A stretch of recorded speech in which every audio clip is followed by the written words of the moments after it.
So we spent, under $1,000 to get in cash to get to Singapore and the Maldives and to stay 5 nights in an over the water bungalow. Spent a couple in Singapore for $0 because we booked with Hyatt points. So it was just an amazing experience that we probably wouldn't have had if we hadn't, because I don't know that we would, I think the trip would have cost us like $30,000. And I don't think I would have been willing to spend $30,000 to take a trip, or at least one trip anywhere at this point in my life. Welcome to the Physicians and Properties Podcast, the show where we teach you how investing in real estate can give you the freedom to practice medicine and live life how you want. Doctor. Now, here's your host, Dr. Alex Schloe. Hello, everyone. Welcome back to another episode of the Physicians and Properties Podcast. I'm your host, Dr. Alex Schloe, and today I'm joined by Dr. Courtney Downes. Dr. Downes is an emergency medicine physician in Las Vegas with some crazy stories. She is a real estate investor and a short-term rental owner who helps high-earning professionals turn everyday expenses into extraordinary travel through points and miles. She's the founder of the Prescription to Travel MD, where she teaches strategies to leverage big expenses, including real estate investing, to unlock unforgettable travel experiences. Today, we're going to talk about her journey from the ER to entrepreneurship and how she uses real estate and points to create freedom and some practical ways you can start doing the same. Dr. Downes, so awesome to have you on the podcast. How are things going? Great. Thanks for having me. Yeah, absolutely. Really looking forward to the discussion today. Let's go ahead and take us back. So do you mind taking us back to what first drew you into emergency medicine? And we'll talk a little bit about your origin story in medicine. Yeah, so I'm emergency medicine trained. I started out not sure exactly what I was going to do. As a med student, got my master's in public health and was initially thinking I wanted to be an infectious disease doctor. And then I realized that I was very much a let's get to the point kind of person, not necessarily all the minutia, but give me the big picture, which pointed me in the direction of emergency medicine. I spent a month doing my year off, doing my master's in Uganda, working with an emergency medicine physician and 2 peds emergency medicine docs. And I was trying to figure out if I wanted to do peds emergency at the time, and if I was going to do the peds route or the emergency medicine route, because, you can enter via both channels.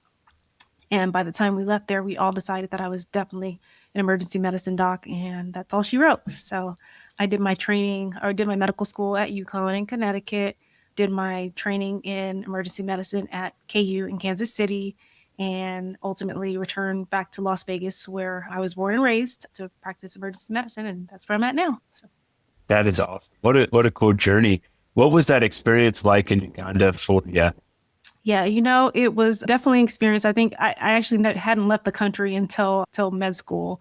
I think that was my second trip outside of the country, and I was there for a month, and it was just a different world. One, I had no idea that the beauty that I was going to see when I entered the country. So that was an experience in itself, but also just seeing the need that existed, the need for healthcare.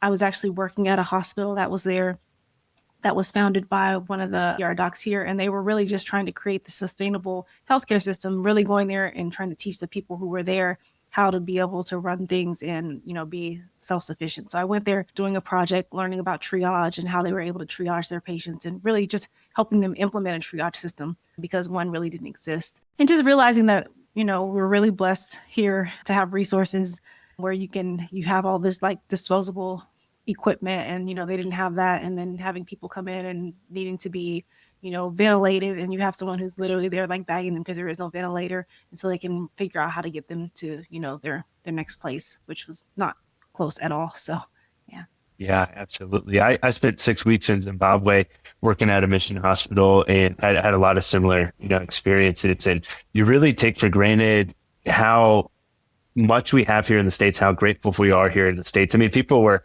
walking for days just to get to the hospital, and then they would sleep outside and wait till the clinic opened, and the hospital opened the next day, and we could see them, and it was wild. And you really had to lean on your physical exam skills because you didn't have all the technology that we have here. We were lucky to be able to bring an ultrasound machine, which is really helpful because X-ray was down a lot of the time. That was the only other imaging that we had, and so that was really interesting, and it was really cool to see some of that pathology, but it was heartbreaking at the same time. And we saw lots of HIV AIDS and TB, and then crazy things like crocodile bites and puff adder bites and all these wild experiences. It was exactly. Yeah, it was amazing. It was such a incredible experience. And you're right, Africa, it was such a beautiful place. The people were so beautiful. The relationships were fantastic. It was also eye-opening for me to see how materialistically poor folks were there, but relationally how rich they were in that family unit and everything as well. And so it was amazing experience. I cannot wait to go back to Africa on some mission trips going forward. So that's really cool. And awesome to hear that was eye-opening for you as well. Yeah. No, it was definitely an eye-opening trip for me, and again, it kind of solidified where I was going with my medical career, and it also like helped spark my love of travel, which is how we got here. So. Yeah, that was going to be my next question. Was that kind of, you said that was your first international trip. Was that kind of the spark for Prescription to Travel MD? It wasn't. It was definitely the spark for my love of travel. I think so. The first time I left the country, my husband's from Trinidad, so I went home with him for Carnival. So that was my first time outside of the U.S. And then like that year, I was just kind of all over the place. I got my passport, and I was like, well, like there's this whole world that is outside of my little home within the US. And, I traveled a little bit here and there, and then, marriage and kids and, training and all those things kind of slowed that down. So I didn't travel as much. And then in 2021, I lost my dad unexpectedly the year that he was getting ready to retire. And, we had planned all of these things, and he was actually scheduled to retire the year before, but stayed on because he wanted to make sure my mom, turned 65, she could get her health care. And then, he was gone. And I think that just kind of changed the trajectory of my life, really. I decided that I wasn't going to wait till it was time to retire to do the things that, that you're going to do once you retire. And he lived a good life. I remember one of our family trips, we went to Maui, and, that was the first time I'd actually left the continental US, but it's such a memorable trip for me. And just seeing how like this man who worked like 2 full-time jobs for most of his life was just, so free. And so he was just a different person when he was there. And I wanted to be able to recreate that for my family. And so I started traveling a little bit more and, living my life a little bit more. But that also meant that I needed to figure out a way to keep pace with that. So it was like, am I going to go work an extra shift, or like I have to figure out a way to do this? And so instead of picking up more shifts, I tried to figure out like, how can I do this affordably? And so I started scheduling CME trips for my husband so he could take this time off and be able to use, employer funds to reimburse us for our travel. And I learned a little bit about travel hacking. And in the process of, realizing that I wasn't going to wait for retirement, I realized that I needed to be doing more than just, maxing out my retirement accounts. And so started delving into real estate, and we bought a short-term rental. At the time, I didn't know anything about credit card points and travel hacking. So I probably put most of my home renovation on a single American Airlines card, which in hindsight was like probably not the best thing, but I earned status with American Airlines that year unintentionally. I opened up a couple of business cards and earned the welcome bonus or the sign up bonus that sometimes people call a sub unintentionally. Again, didn't even realize the points were there until, a couple of years later, I went back and I was like, oh, I have these things called points and I can actually do something with them. And that kind of opened the floodgates for, travel hacking and award travel, and realizing that as a real estate investor, you have the opportunity to earn all these points, and you can turn your expenses, things that you're already buying, things that you're already paying for, into just these extraordinary travel experiences. So that's awesome. I can't wait to dive a little bit deeper into that. I want to say so sorry to hear of the heartbreak of losing your father. I can't imagine what that was like for you, but I am encouraged by the fact, and for folks listening, that you're willing to share that, to see like, hey, we shouldn't wait until we're going to retire to live our lives to the fullest and to have those incredible experiences, because we don't know when that's going to be. And I have another friend, same thing. Their dad worked and worked and worked and worked, and he was saving up to buy an RV. And he bought this really nice RV, and then a few weeks later he died. And it was just absolutely heartbreaking, because we just don't know when that's going to be. So I would encourage folks to consider that as you're going forward. How can we have these incredible experiences? Even if we're still practicing medicine full time, there's still ways to do that and to kind of make sure that we're living life to the fullest. So thank you for being willing to share that. And again, really sorry that you had to experience that. Thank you. Well, let's talk a little bit about travel hacking. What is travel hacking in its simplest form? So travel hacking is basically finding ways to minimize the costs that are associated with travel. If you think of, I guess, credit cards is one of the most widely used forms of travel hacking. So you can earn points on credit cards for expenses that you already have. So you go and you sign up for a credit card. They say you spend $3,000 or $6,000 over 3 months, and we'll give you 75,000 points. And then you can use those 75,000 points to buy gift cards online, which you shouldn't do, or you can use those 75,000 points and, book flights for yourself and your family to get to somewhere really cool. So That's awesome. Yeah, I want to talk more about like best practices and how to use points in a little bit, but it sounds like the first short-term rental that you bought kind of unintentionally led to you realizing, hey, I can use these points to travel. Let's talk a little bit more about that first real estate deal. What got you started in real estate and why a short-term rental for you? yeah, so I actually have been thinking about ways to diversify our income streams. We were working full time. We're already maxing out our retirement accounts, and we're investing in index funds and brokerage accounts. But I learned a little bit about real estate. Did the semi-retired MD their real estate course and learned a little bit about how do you find a deal, how do you go after you go out and make your first purchase, and then I just kind of went all in after that. So we bought our first short-term rental a few years ago, and it was a property in California. We went and we did the whole renovation ourselves. And so my dad, I just lost my father, and he was like the handyman who did everything for us. Like if someone needed a ceiling fan hung up, that was, he was the go-to guy. And so, it's like me, my mom, and my sister, and we're there. We're like, we're going to do this on our own. We're like painting, and I'm like pulling up carpet and, really doing things so that way I can give the material participation that you can meet the requirement, and then you get bonus depreciation and you can save on your taxes and all these things. But it was also just really kind of soothing for us to go in there and be working together and doing things that he would probably be shaking his head at us for. He was probably loving watching you guys work together and work on that. Where was that? Where in California was that property? In Coachella. Coachella. Awesome. Do you still have it today?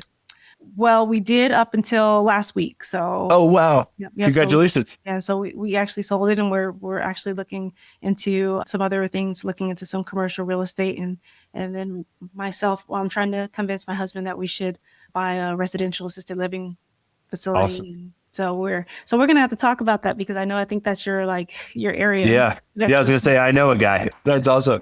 Well, the short-term rental, how did that work out for you? Was that beneficial, that experience for you? Yeah. It was a really good experience. I think I'm a little bit of a creative. My sister's definitely creative. So it was fun to actually go in there and, see this thing come together. I wouldn't say it's fun hanging up the wallpaper. All things. It sounded like a great idea, and then I did it, and I'm like, I'm never doing this ever again. But it was fun to go in there and just to be able to do all these things, and you realize you're making all these purchases, and you're making all these decisions about the things that you can do to create this space that people can come into and really have these experiences with their families and their friends and create these memories. So it's nice because again, you're creating memories for yourself. I'm showing my kids this is what we're doing. My kids were over there; they were painting and doing a lot of things with us. So they're learning along the way. And then they're also seeing that, my daughter will come to me and she's like, hey, when are we going to buy our next house? And when are we doing our next Airbnb? And she's like, well, or someday she would say, I wish you didn't have to work so much. And she's like, well, you're already making money from the short-term rental, so you can probably cut back on your shifts. And, she's 8.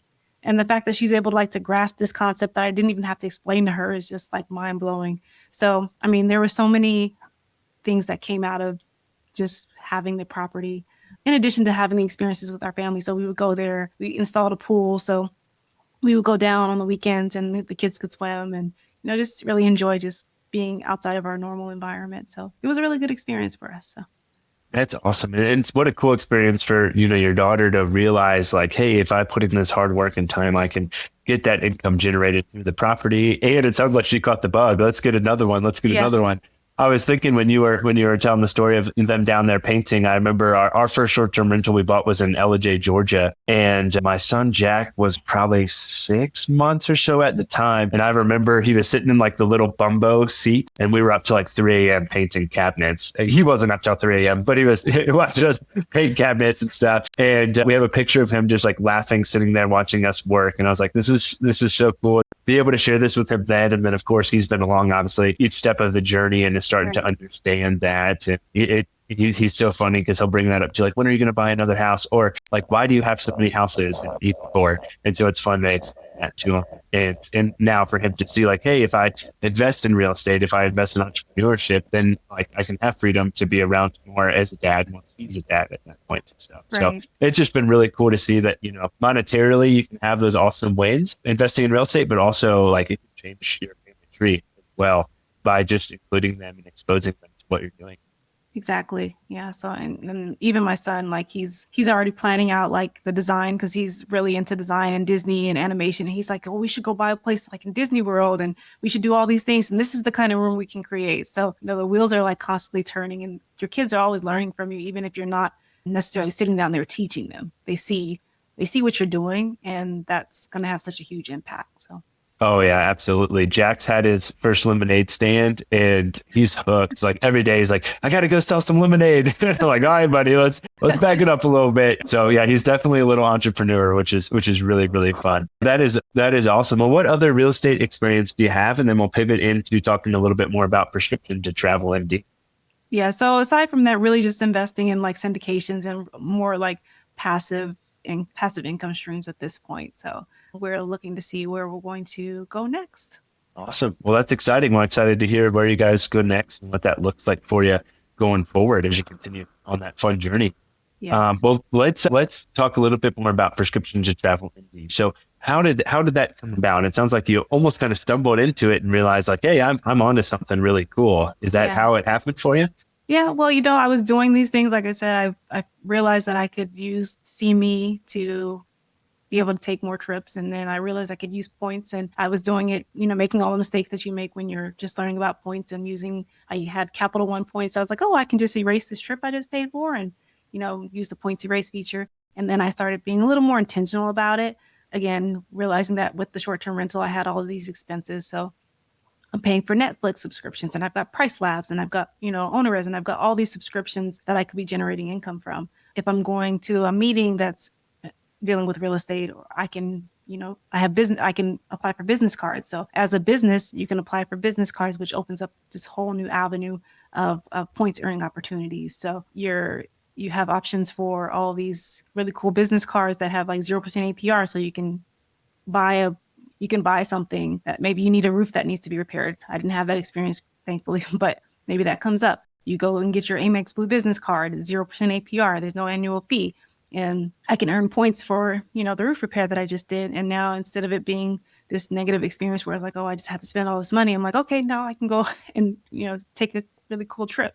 So it was just really nice realizing that I could optimize the expenses that we had and use that to do things like, you know, take my husband to the Maldives, you know, for a really cool trip. So that sounds amazing. Yeah. I was crying a little bit inside as you were mentioning that because I just spent like $8,000 last week replacing the HVAC on one of our rental properties. And I don't know why I didn't use a business credit card. I just used a debit card, which is really dumb. So I wish I had you on the podcast last week, but it is what it is. Next time you'll be ready, right? Right. Exactly right. So let's talk a little bit more about points and point strategy. So I'm sure folks are probably familiar with credit card points, but what have you figured out or what have you learned or what are some good tips and tricks for how to use those points more efficiently or to benefit you more so? Yeah. So the biggest thing is, like you said, if you have a huge expense coming up, that's a great time to sign up for a new card. So the welcome offers that you get when you sign up for a new card are going to be the most, I guess that's going to be the biggest way to earn points. And so if I know like there was like a hurricane earlier a couple of years ago and our fence blew over. So I knew I had to get a whole new fence repaired. So I was like, well, if I'm going to have to cover this expense, I might as well sign up for a new credit card and earn a welcome bonus for it. So you sign up for a new credit card. I pay the contractors. I make sure that the contractor actually accepts this particular card. I get the card, I make the payment. So now I've got a new fence, but now I've got 100,000 points that I can use. And that's, you know, our, you know, round trip business class flight to Europe. So awesome. Just realizing that, yeah, if you have a big expense coming up, that's a great time to sign up for a new card. You don't have to be, I think that those of us in the points world get a little crazy sometimes with like signing up for new cards, and you don't have to be that way. You can get just have 2 or 3 good cards in your wallet that will earn like 2 times points back on things. So the Amex Blue Business Card is a great card. It's a 0 annual fee card. It'll give you 0% APR for the first 12 months most of the time. It doesn't have a huge welcome bonus. Usually you'll start out at like 15,000 points, but if you sign up for a card, you'll find that they'll send you more offers for more cards, and then the offers get better. So that's a great card. The Chase Ink Business cards are usually the cards that I recommend starting with. There's a Chase Ink Business Cash card and a Chase Ink Business Unlimited card. Both of those are $0 annual fees per year. They both come with 12% or 12 years. So the Chase Ink Business Unlimited and Chase Ink Business Cash card come with 0% APR for 12 months. You can use those cards to, again, make major purchases if you're renovating a home or anything that comes up, and you don't have to worry about paying off the balance right away. Most of the time, I do recommend that you pay off the balance right away because you don't want to generate any interest, right? You don't want to be paying any fees. So my cards are set so that I pay off the balance every month in full. So I'm basically getting free money. But the moment you start paying those, 25% interest fees, you're basically negating all the effects of actually earning the points. So that's key, making sure that you're paying off your expenses right away. And also, again, just making sure that you're getting the right cards. So like I said, those are really the cards that I recommend starting with, especially for investors who may have high expenses. If you're really into big time investing and you've got huge expenses, you'll probably want cards that have a higher availability of credit.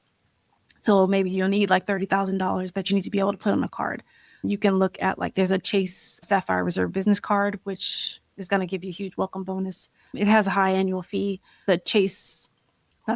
American Express Business Platinum card is a great card as well. It's a charge card, so you're not capped on how much you can spend on the card. So if you've got huge expenses, either in real estate or with your medical practice, for instance, maybe you go out and you buy vaccines and you need to be able to spend a lot on those, you can use the card.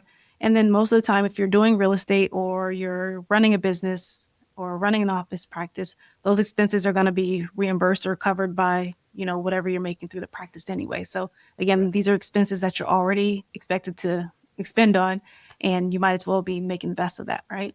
The goal of credit cards is not to go out and buy things unnecessarily and just spend and buy things that you don't really need just in the sake of points, but it's to leverage the expenses that you already have to really just create these opportunities for amazing experiences with your family and your friends and the people who matter to you most. So, Yeah, I love that. Yeah, just for kind of foot stomp, but what you're saying there, Courtney, like we're not telling you to go in a bunch of debt so that you have these points. We're saying, hey, if you have the cash and the availability to pay for these big expenses, why not use a credit card to do that and pay off the credit card so you're also benefiting from the points or the sign-on bonus. Exactly. Well. That's awesome. Yes. Can you share a favorite travel story that you've had with, or a trip that you had that was funded with points? Yeah, so we've taken quite a few, but I guess most recently we went to the Maldives and to Singapore. So just myself and my husband, we were able to book business class flights from LA to Singapore for 100,000 points a piece. So 200,000 points one way, but $11. So $11 for 16 hours in Singapore Air Business, which was just an amazing experience. Lie flat seats, they're feeding you throughout the whole flight. You get off the flight and you're going like, it's over already, So it's like the one time that you're actually really excited to be like going somewhere. It's part of the experience. We went to the Maldives. We stayed at the Waldorf Astoria, which is, amazing property. You've got a full suite over the water bungalow, which we spent $800 for 5 nights. So we collected Hilton points when the nights came up because it's very hard to book. And I was up at work one night and I was just like, oh my gosh, there's like a full month of availability open. So I'm like, I'm booking these right now and I'll ask questions later. So love that. I spent $800 to buy points. I don't usually recommend buying points, but there are times when it makes sense. So I bought points for $800 because I knew that would give me the 4th night on points. If you book 4 nights with Hilton, you get the 5th night free. So that was 5 nights. So I basically spent $160 per night for an over the water bungalow in the Maldives. So, and then we booked our flights back, which was like another 200,000+ points. So, but $200. So we spent, under $1,000 to get in cash to get to Singapore and the Maldives and to stay 5 nights in an over the water bungalow. Spent a couple That's in amazing. Singapore for $0 because we booked with Hyatt points. So it was just an amazing experience that we probably wouldn't have had if we hadn't, because I don't know that we would, I think the trip would have cost us like $30,000. And I don't think I would have been willing to spend $30,000 to take a trip, or at least one trip anywhere at this point in my life. So Yeah. Wow. That is so cool. How was the Maldives? it was amazing. Yeah. I mean, we got a chance to go diving with sharks, and, you could walk right off to the villa and go snorkeling, and, just peace and quiet, and just really just a time to just rest. Just, yeah. That's amazing. And what a cool time to be able to do that with your husband without the kids. We love our kids so much, obviously, but it's nice to have that time with your It spouse. is. And it's difficult to get that time sometimes. So It what a is. cool experience. Yeah. So and I'm fortunate enough that my mom and my sister are here. So they're like really helpful, and they were okay with us being gone for, almost 2 weeks to just take some time for ourselves. But then we reward them too. So having points gives you the ability to be able to travel with your extended family. So the summer before, we actually took a trip to Amsterdam, and I was able to get flights for, my whole family. I think it ended up costing us $384 and 44,000 points for total for 6 of us to get to Amsterdam nonstop from Las Vegas. And so, yeah, those That's are amazing. experiences. If we had to pay cash for it, we probably we would have been in California.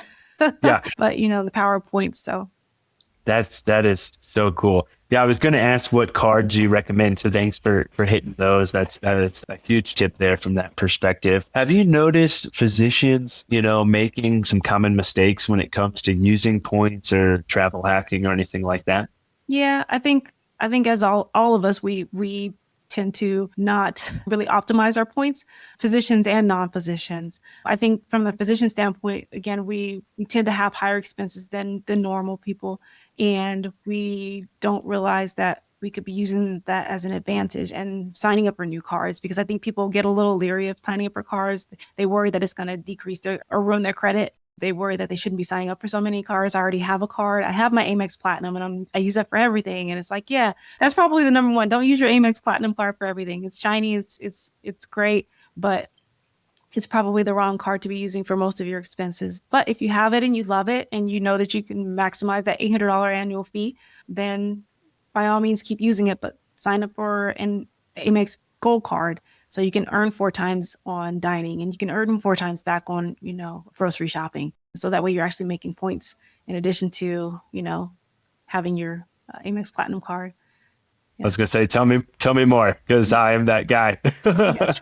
Yes. And I love, and I don't have the Amex Platinum card myself, but my husband has it. And so like, I love that they give you the $200 annual Fine Hotel Resorts credit. So last week we went out to a concert, and then we went and stayed at the Fontainebleau. He had the $200 credit. The hotel cost us $270 for a night. So we spent $70 for a night at the Fontainebleau, which is amazing. It also gave us free breakfast, and it gave us an extra $100 credit for dining. So basically I made $80 by, using the card to go out there, and, and we had a great date night. So I don't think it's a bad card, and it does earn 5 times back on, like, if you're booking flights. And so I think that's definitely an advantage. But I think if that's the only card in your wallet and you're using it for everything, you're missing out on points. So. Good to know. I need to do some digging and get another card. That's awesome. Yeah. So thanks for opening up my eyes to that. For the folks who are listening to this, who are concerned about opening up multiple different credit cards, what's some things that you've learned in terms of maybe impact to credit, or any things to be aware of in terms of closing cards or anything like that? What have you learned from that perspective?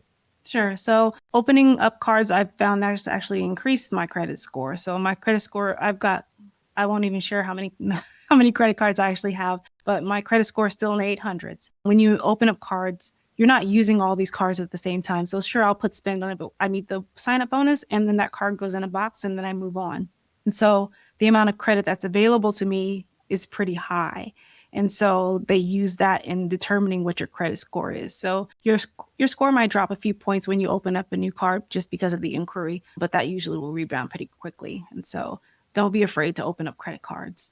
The other thing is that if you're opening up business cards, those don't count against you for your personal credit score. So I have a few personal credit cards, but most of the cards that I've opened have been business cards. And so you can open up, if you do anything from, walking dogs or DoorDash, Like I did a DoorDash run a couple of weeks ago, all in the name of points. But that by itself opened up, a new window. So I can be a DoorDash driver, and now I'm an independent contractor and I have earned income, and I can open up a business credit card as a sole proprietor. So I think you shouldn't be afraid to open up cards. You shouldn't be afraid to open up business cards if you have a side gig or any type of side hustle that will count as a business.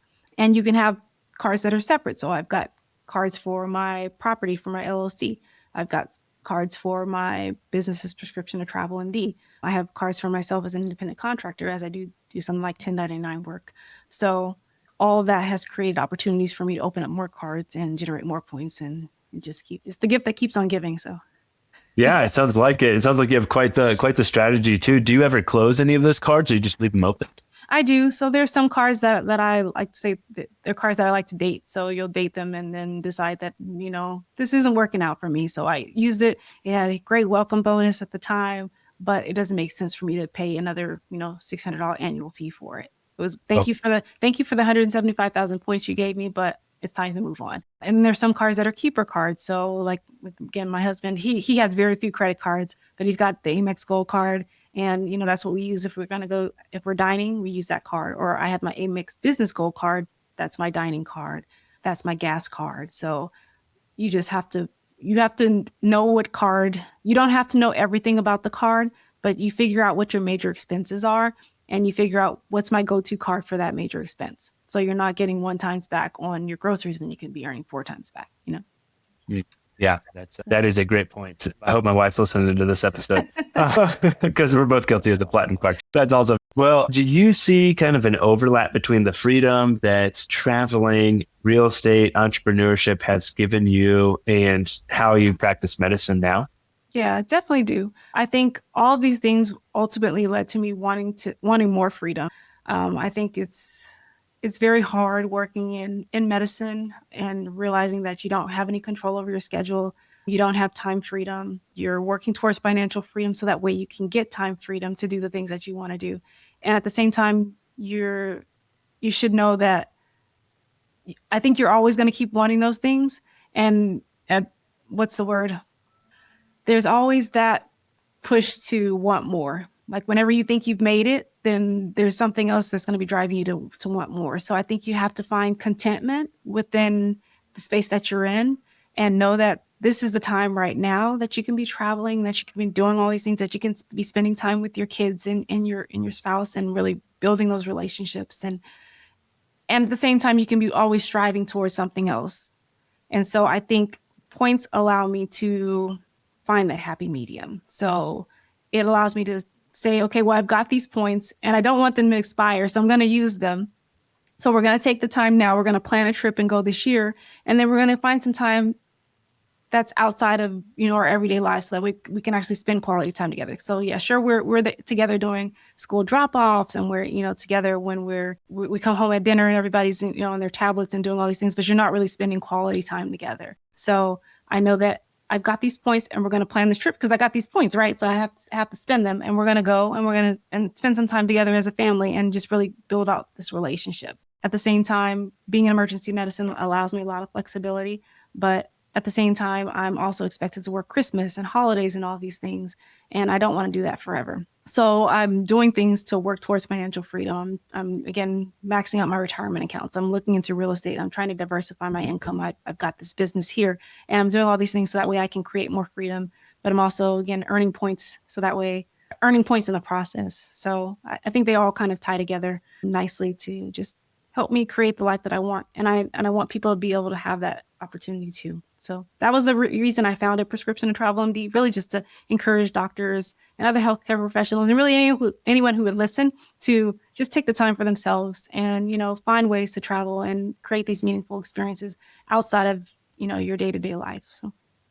Yeah, that is beautiful and really well said. I think, a lot of times we as physicians feel guilty taking time off.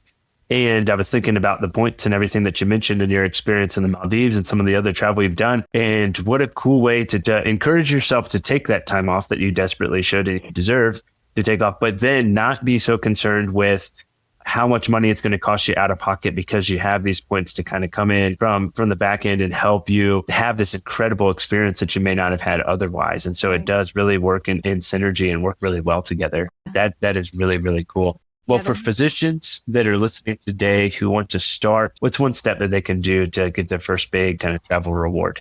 I think you just sign up for a new credit card. And if you don't know which card to get, then I'm always available. I do free credit card consultations. So just reach out to me. www.prescriptiontotravelmd.com. Shameless plug. But I can help you get started with finding your first credit card. And if you already have a card or 2 cards in your wallet, then reach out anyway, because maybe it's time for your next card to go ahead and get started. I think, again, earning points gives you the opportunity to be able to travel and to be able to have these experiences without feeling any guilt about, meeting your other financial goals. Maybe you do want to be able to invest in real estate, and maybe you have kids, tuition, and you've got extracurricular activities that need to be paid for, and maybe you're caring for your older parents, or just all these things. You've got goals. You want to buy a house. So it allows you to be able to reach your financial goals without sacrificing anything. And it allows you to take the time for yourself to reset without guilt. I know a lot of times before I would feel really bad about taking a trip by myself, just because I'm like, okay, I'm spending all this money on flights and hotels, but this is the trip that I could have taken with my family. But now I know I can do it with points and I don't feel so bad. So this summer, my sister and I, we went to France, and, I booked a last minute business class flight to Paris, for like less than $100 to, and I didn't feel bad about it because I knew I was paying for most of it with points. And I knew that when we got there, we stayed 7 nights in a hotel. I paid $0 for the hotel because, again, I was using points for those expenses. So just to have that experience and know that, you shouldn't feel guilty anyway, but let's be honest, that it always sits there. You're like, okay, well, I could be doing something else, or this money could be going towards something else, or I could be paying for a trip for my whole family. But I allowed myself that time, even though it seemed a little frivolous, it wasn't. It allowed me to come back a better person and just really be able to keep pouring into everyone else and giving them my best self. So go out there, get your first card, get your second card, whatever that means for you, and stack those points. And then eventually, you don't have to know what to do with them right now, but earn them, and then you'll figure it out along the way. And just allow yourself those experiences, because time is something you can't get back, right? You can't get back, and you don't want to wait until retirement. Do it now. So. I love that. Yeah, you're not going to regret those trips. No. That is for sure. Well, awesome. Well, you definitely blew my mind. We're going to talk more about credit cards and not using the platinum, but where can listeners connect with you and learn more? Are there any other ways that they connect with you, whether that's Instagram, website, podcasts, etc.? Feel free to give some folks some ways to reach out. Yeah, sure. So Prescription to Travel MD, there's a doctor's lounge on Facebook. There's a community where I'll usually post opportunities for earning points, but also other opportunities for travel hacking. So CME opportunities and just different ways that you can get to your next destination. There's a group on Facebook that's available to anyone, so you don't have to be a doctor to join. Also Prescription to Travel MD. And then I'm pretty active on Instagram, so you can find me there. Feel free to reach out if you have a question or you just want to say hi. So that's awesome. Before we wrap up, what's the next trip for you?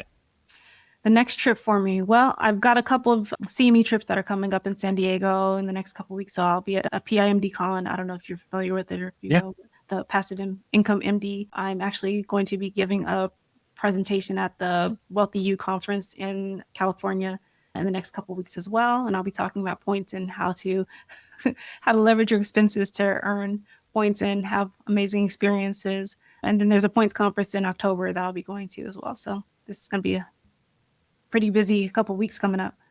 Yeah, it sounds like it. Well, good luck with everything. Thank you so much for coming on the podcast. Really appreciate it. Thank you so much for having me. It's been really great talking to you. Absolutely. Well, with that, it's been Dr. Courtney Downes and Dr. Alex Schloe with another episode of the Physicians and Properties podcast. Signing off. Hey, real quick, if you're still listening to this, I'm assuming you got value from it. So I need your help specifically. My 2-year vision with this podcast is to help 100,000 physicians learn how investing in real estate can give you the freedom to practice medicine and live life how you want. There are 2 main ways that a podcast grows. One is through ratings and reviews, and the other is word of mouth. If you can please leave me a 5-star rating and review on Apple Podcasts and Spotify, as well as send this to 1 to 2 friends that you think would get value from it, we can reach the physicians that we want to reach. Thanks in advance, and talk to you on the next episode. Please note that the information shared on this podcast is for informational purposes only. It should not be considered financial, medical advice. The views expressed on this podcast are those of the host and the guest and do not necessarily reflect the views of the Department of Defense or the United States Air Force.